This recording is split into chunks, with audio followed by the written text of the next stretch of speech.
क्रिया हिंदी व्याकरण के अंतर्गत हम देखेंगे अकर्मक क्रिया और सकर्मक क्रिया और क्रिया के भेद। लाला जी के जीवन में कोई कमी नहीं थी। उनकी ऊंची हवेली थी, बरेली के बड़े बाजार में बड़ी सी दुकानें थी, उनसे किराया आता था।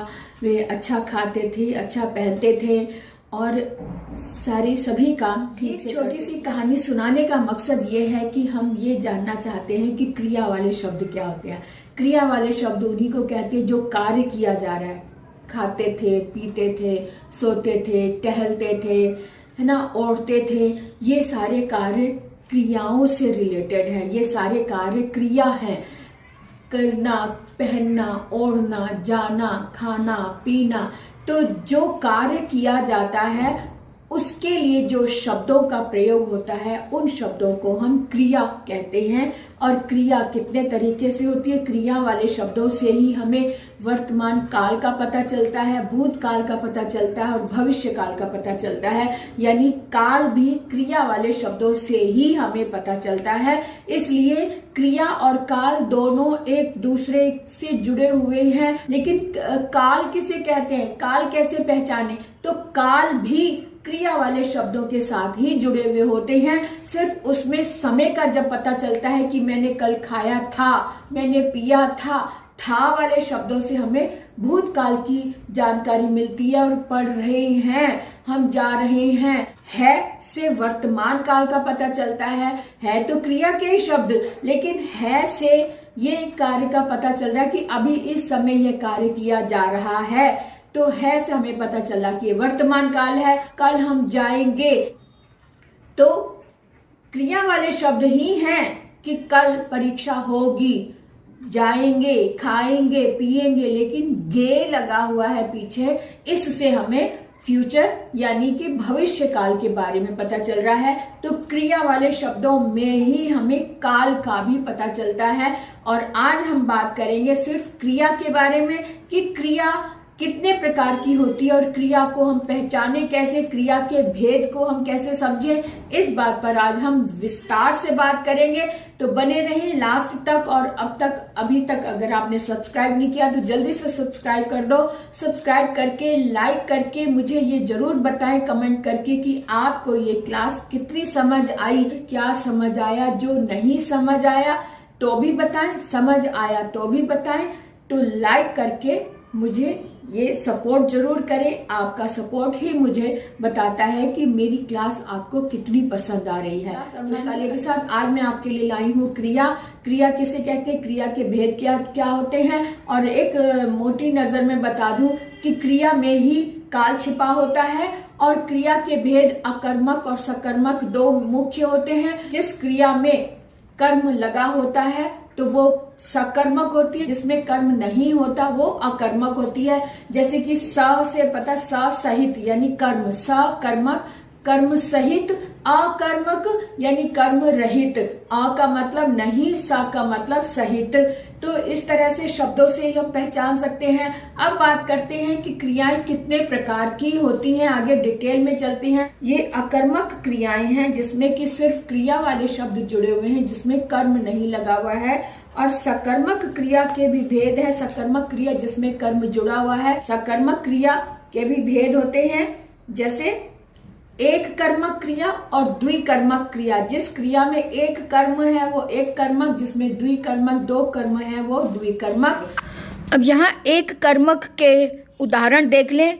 जैसे कि उसने कविता लिखी, गीता ने गीत गाया। अब यहाँ पर कविता और गीत, यहाँ पर एक एक कर्म आया है दोनों में, इसलिए इसे हम एक कर्मक क्रिया कहेंगे। द्विकर्मक जिसमें दो कर्म होते हैं उसे द्विकर्मक बोलते हैं। जैसे माता ने बालक को दूध पिलाया, जैसे मुग्धा ने बकरी को चारा खिलाया। अब यहाँ दोनों वाक्यों में दो दो कर्म हैं। एक में बालक और दूध है, दूसरे में बकरी और चारा। दोनों के दो दो कर्म होने के कारण यहाँ द्विकर्मक क्रिया है।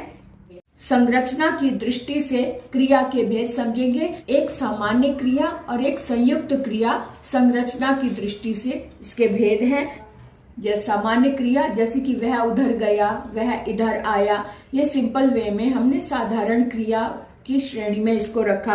और संयुक्त क्रिया का मतलब होता है जोड़ना, जहां पर क्रिया के साथ कुछ और शब्द जुड़े हुए होते हैं उन्हें संयुक्त क्रिया कहते हैं। जैसे वह जा रहा था, मैं आ रही हूँ, मैं खा रहा हूँ या खा रहे हैं। जैसे कि शब्द है जा रहे हैं, तो जाना एक क्रिया है, साथ में रहे हैं ये संयुक्त क्रिया है। ये साथ में मिलकर जा रहे मिलकर एक क्रिया का रूप बनाते हैं, इसलिए इनको हम संयुक्त क्रिया कहते हैं। जैसे मैंने खाना खा लिया, खाना एक क्रिया, साथ में लिया भी मिलकर ये संयुक्त क्रिया हो गई। जब 2 या 3 शब्द क्रिया के साथ जुड़े हुए होते हैं उन्हें हम संयुक्त क्रिया कहते हैं। ये बात क्लियर हो गई। अब बात करते हैं रंजक क्रिया और सहायक क्रिया क्या होती है। अब हम आगे बात करेंगे रंजक क्रिया या सहायक क्रिया।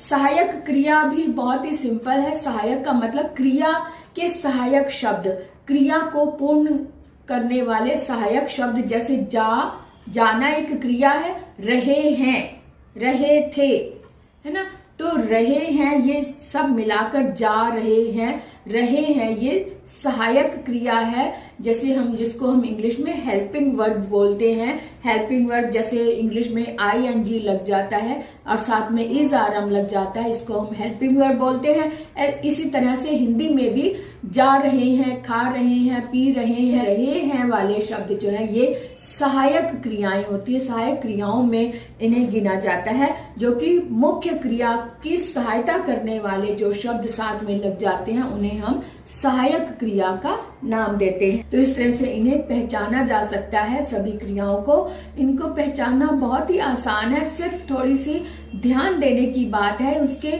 जो उदाहरण है और जो शब्द है, जैसे नाम धातु, तो नाम यानी कि संज्ञा वाले शब्दों को जब हमने क्रिया में परिवर्तित किया तो वो नाम धातु।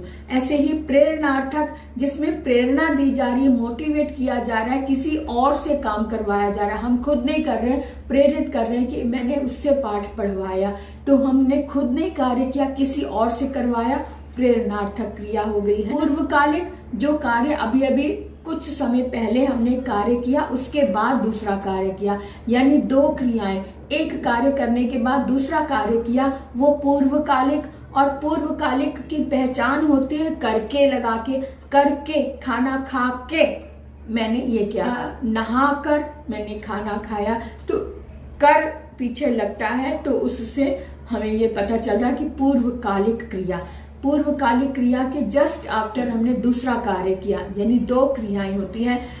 आज मैंने खाना खाकर पढ़ाई की, अब खाना खाकर एक कार्य, पढ़ाई की दूसरा कार्य होता है। इस तरह के जो वाक्य होते हैं उसको हम पूर्वकालिक क्रिया के अंतर्गत रखते हैं।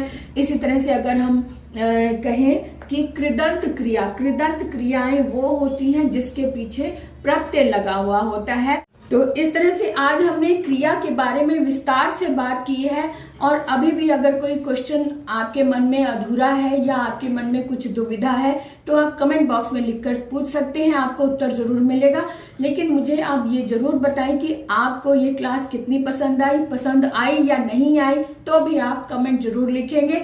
पसंद आई तो भी बताएंगे, नहीं पसंद आई तो भी बताएंगे, ताकि मुझे पता चले कितनी सार्थक क्लास मेरी हो रही है, आप तक मेरी बात कितनी सार्थकता के साथ आप पहुंच रही है। मुझे कमेंट करके जरूर बताएं।